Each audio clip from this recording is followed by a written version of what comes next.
pagan shrines to Baal. This is another translation, NLT. They had built pagan shrines to Baal in the valley of Ben Hinnom, and there they sacrificed their sons and their daughters to Molech. I have never commanded such a horrible deed. It never even crossed my mind to command such a thing. What an incredible evil, causing Judah to sin greatly. So, causing their sons and their daughters to pass through the fire. When you read it in the Bible, it means they sacrifice their children to Baal. Did you notice that Baal depicted here is a cow head?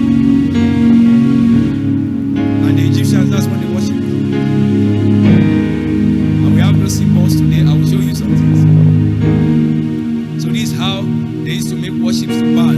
When maybe they have done evil and God forsake them, and they have suffered and they have suffered and they have suffered, and they want some prosperity, they will carry their firstborn child to Baal and give Baal. And when they sacrifice, then they begin to prosper. They have built also the high places. When the Bible says high places, it's talking about pagan sites where they make human sacrifices. If you read your Bible and see high places, they have built also high places of Baal to burn their sons with fire for burnt offerings unto Baal, which I commanded not, nor spoke it, neither came into my mind. Jeremiah chapter 19 verse 5. They even sacrificed their own sons and daughters in the fire. They consulted fortune tellers and practiced sorcery and sold themselves to evil, arousing the Lord to anger. So these are the things that they do. They worshiping Baal. Who is Baal? Whenever the Israelites made one of their almost periodic deflation to idolatry, Baal seems to have been their favorite idol, to whose worship they dedicate themselves. Let me jump that. Now, the phallus. What is this symbol?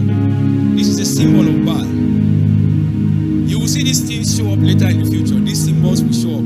You will just see certain things start showing up. And you will notice the church is being asked to do them. You will be surprised. That's why I'm bringing this teaching. What's the symbol of the phallus? This symbol is a very naughty symbol. This is what the Bible calls... Okay, let's proceed. I'll tell you what it means.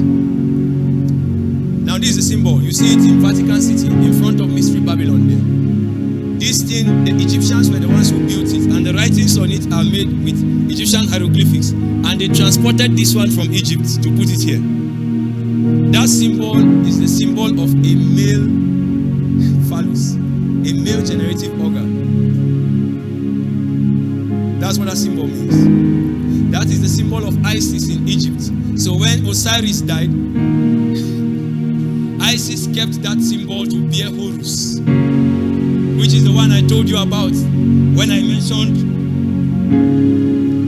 that Nimrod died. That's the symbol of Nimrod. And Semiramis bore Tammuz. So you see that symbol there in Vatican City. This symbol is appearing in many places in the world. Many places of worship in the world. Many places. You have it in Babylon, you have it in New York, the center of witchcraft. One of the centers of witchcraft in the world, New York. You have it in London, you have it in Vatican, you have it in Washington, D.C. Now that's the same symbol. You find it in what we call the Luxor Temple in Egypt. That Luxor Temple is the temple where the Egyptians worship all their pagan gods. And they had this symbol in front of the Luxor Temple. It was a pagan temple. And how they worship their pagan gods is that they worship those pagan gods by practicing homosexual practices. So when they are trying to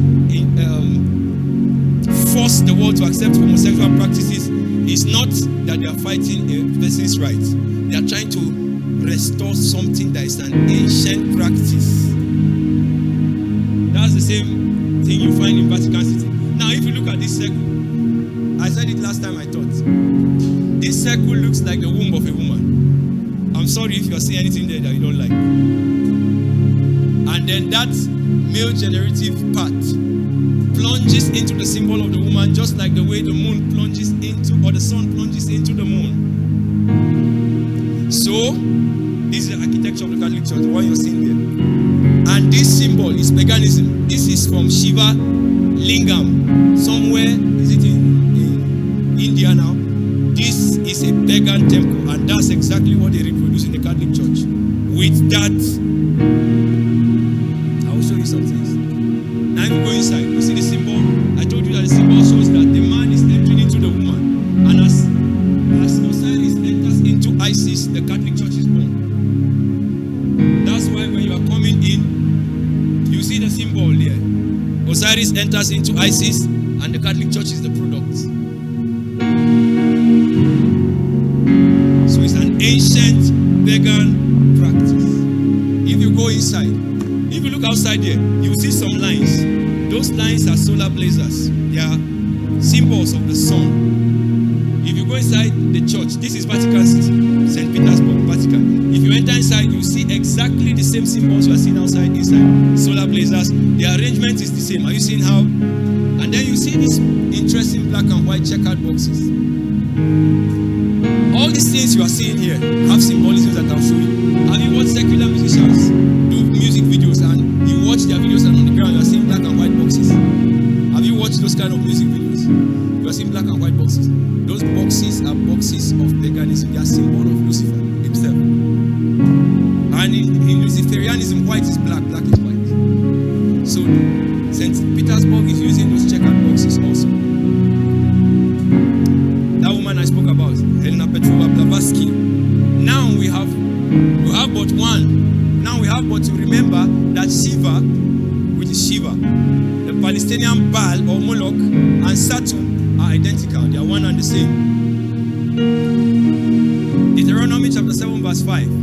Instead, this is what you must do to them. You must tear down their altars, shatter their sacred pillars. Are you seeing the name that the Bible is calling this thing? This is the name that the Bible is calling this thing. Shatter their sacred pillars. You must tear down their altars and shatter their sacred pillars. Burn up their sacred Asherah poles. Asherah is from the word Ashtoreth or Ashtaroth. Ashtaroth is that woman I call Semiramis. So Nimrod is worshipped as Baal. Semiramis is worshipped as Ashtoreth. You know what I'm saying? All these things. They will bring you 10 commandments. They will bring you Bible, new worship system, and you will be saying these things. As we proceed in this way. So God said they should burn down these poles. They should burn them down and cut down the images of their gods. You must eliminate their very memory from that place. They even built for themselves high places, sacred pillars, and Asherah poles on every high hill and under every green tree. So you see sacred pillars there. So that means this thing is not something that is today. They've been doing it and it's an ancient pagan practice and God hates it. They set up sacred pillars and Asherah poles on every high hill and under every green tree. 2 Kings chapter 17 verse 10. Now, Balenciaga or Balenciaga. Balenciaga is the name of a brand, right? And most people like it. Because they know that people will know that it's Baal worship. They removed one A and made it Balenciaga, one A.